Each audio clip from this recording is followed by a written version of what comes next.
दिल्लीच्या जंतर मंतरवर विद्यार्थ्यांचा राग पेटलाय। शिक्षण मंत्र्याच्या राजीनाम्याची मागणी होत आहे, पण हजारो किलोमीटर दूर लातूरमध्ये एका प्राध्यापकाच्या मोबाईलमध्ये सीबीआयला सापडले ते नीटच्या 3 दिवस आधीच पाठवलेले केमिस्ट्रीचे प्रश्न। कोचिंग क्लासेसचा राजा म्हणून ओळखले जाणारे शिवराज मोटेगावकर, प्राध्यापक, विद्यार्थी आणि प्रश्नपत्रिका या सगळ्यांच्यात काय धागे जोडले गेले आणि नेमकं घडलं काय, जाणून घेऊया एका अशा प्रकरणाची सत्यता ज्याने संपूर्ण देश हलवला। नमस्कार, मी सृष्टी आणि तुम्ही पाहताय धक्काबुक्की। नीट म्हणजेच national eligibility cum entrance test ही फक्त एक परीक्षा नाही, तर लाखो विद्यार्थ्यांच्या आयुष्याची गुरुकिल्ली आहे। MBBS, BDS, BAMS, BHMS भारतातल्या प्रत्येक वैद्यकीय कॉलेजमध्ये प्रवेश घ्यायचा असेल तर नीट पास करणं अनिवार्य आहे।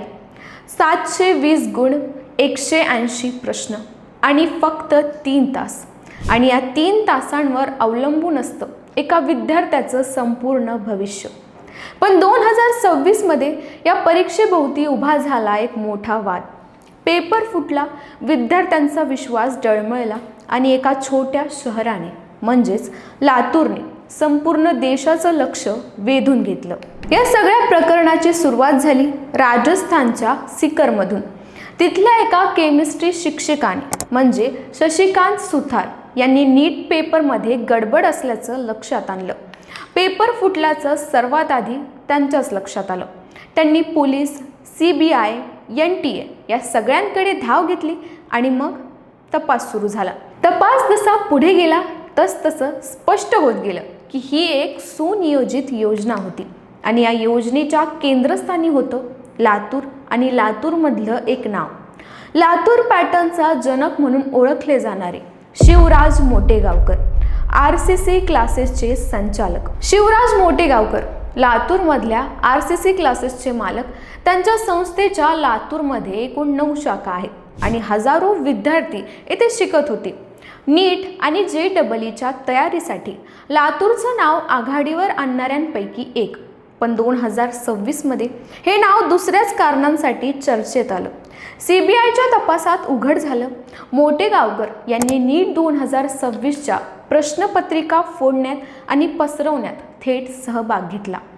त्यांच्याशी संबंधित ठिकाणावर छापे टाकले गेले, फुटलेली प्रश्नपत्रिका जप्त करण्यात आली आणि मग मोटेगावकर यांना अटक झाली। आता आपण बघूया की हे लातूर पॅटर्न म्हणजे नेमकं काय। सोप्या भाषेत सांगायचं तर स्थानिक कोचिंग सेंटर, प्राध्यापक आणि विद्यार्थी यांच्यातला एक गैरव्यवहार। परीक्षेआधीच प्रश्नपत्रिका मिळवणं, ती ठराविक विद्यार्थ्यांपर्यंत पोहोचवणं आणि मग निकालात धमाकेदार टक्केवारी मिळवणं। नीटचा निकाल लागला आणि RCC क्लासेसने पुन्हा एकदा उल्लेखनीय निकाल नोंदवला। पण यावेळी या निकालाभोवती प्रश्नचिन्ह उभं राहिलं, कारण संचालकच जेलमध्ये होते। मग हा निकाल कसा? तर आता येऊया काही ताज्या घडामोडींकडे। दिल्लीत जंतर मंतरवर आंदोलन पेटले। विद्यार्थी शिक्षण मंत्री धर्मेंद्र प्रधान यांच्या राजीनाम्याची मागणी करत आहेत। पण दुसरीकडे लातूरमध्ये CBIचा तपास वेगाने सुरू आहे। CBIचं पथक गेल्या 2 दिवसांपासून लातूरमध्ये तळ ठोकून होतं। गुप्त तपासाअंती बुधवारी सकाळी 8 वाजता शहरातल्या एका नामांकित महाविद्यालयाच्या केमिस्ट्रीच्या वरिष्ठ प्राध्यापकाला शासकीय विश्रामगृहावर चौकशीसाठी बोलवण्यात आलं। सकाळी 9 वाजता या प्राध्यापकाची मुलगी, जी आरोपी शिवराज मोटेगावकर यांच्या कोचिंग क्लासची विद्यार्थिनी आहे, तिला नीटचे प्रवेशपत्र घेऊन हजर राहण्यास सांगण्यात आलं। CBIने मुलीची सुमारे 3 तास स्वतंत्र चौकशी केली। मुलीला सोडल्यानंतर प्राध्यापकाची दुपारी 1:30 वाजेपर्यंत सलग चौकशी सुरूच होती। तपासादरम्यान प्राध्यापकाच्या जप्त केलेल्या मोबाईलमध्ये धक्कादायक माहिती समोर आली। शिवराज मोटेगावकर यांनी नीट परीक्षेच्या 3 दिवस आधीच या प्राध्यापकाला केमिस्ट्रीची प्रश्नपत्रिका पाठवली होती आणि CBIने सध्या त्या प्राध्यापकाला चौकशीनंतर सोडून दिलं असलं तरी त्यांचा जप्त केलेला मोबाईल फॉरेन्सिक तपासणीसाठी पाठवण्यात आलाय।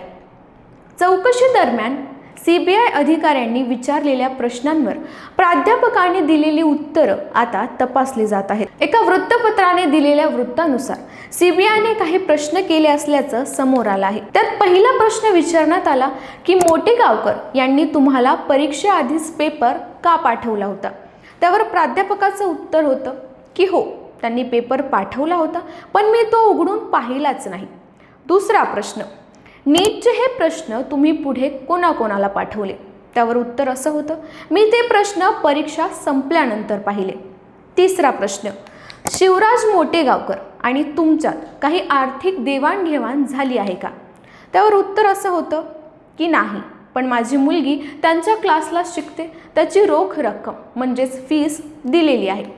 चौथा प्रश्न, नीट परीक्षेच्या काळात तुम्ही मोटेगावकर यांना कितीदा भेटलात. त्यावर प्राध्यापकाचं उत्तर असं होतं की मुलीच्या कामासाठी काही वेळा त्यांच्याकडे गेलो होतो.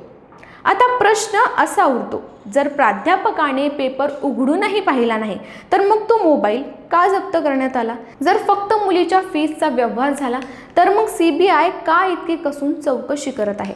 आणि सर्वात महत्त्वाचं, विद्यार्थ्यांचं भविष्य आणि शिक्षण व्यवस्थेवरचा विश्वास, या सगळ्यांचं काय. दिल्लीमधील आंदोलन, लातूरमधला तपास आणि देशभरात पसरलेली अस्वस्थता, हे सगळं सांगतंय नीट पेपर फुटी हे फक्त एका शहराचं प्रकरण नाही, ती एक व्यवस्थेची चिंता आहे. आणि जोपर्यंत दोषींना शिक्षा होत नाही तोपर्यंत विद्यार्थ्यांचा राग शांत होणार नाही. यावर तुम्हाला काय वाटतं कमेंटमध्ये नक्की सांगा. आणि या व्हिडिओला लाईक, शेअर आणि आमच्या चॅनलला सबस्क्राईब करायला विसरू नका.